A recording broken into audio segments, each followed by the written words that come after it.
आज आम घर होता फिस्टी चलन देखा कौन होता। Hi guys, welcome to my YouTube channel.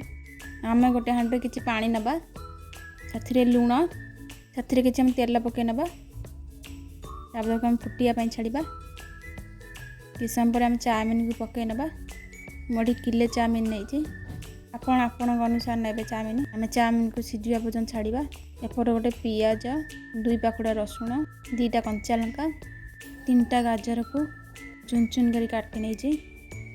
तापर मैं गोटे कोबी नहीं कोबी की छोट छोट कर काटी नवा।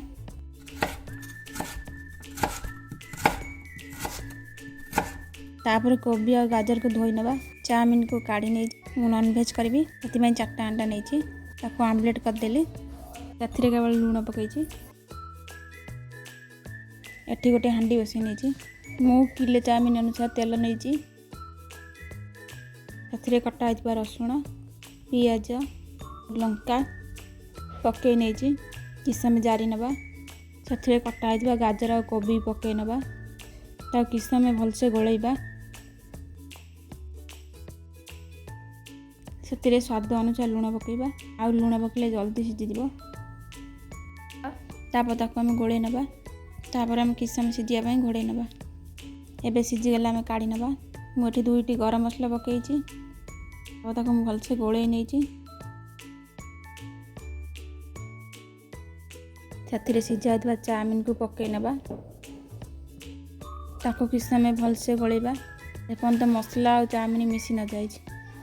गोटे पैकेट सोया सॉस पकई नहीं भलसे गोलैदेबा।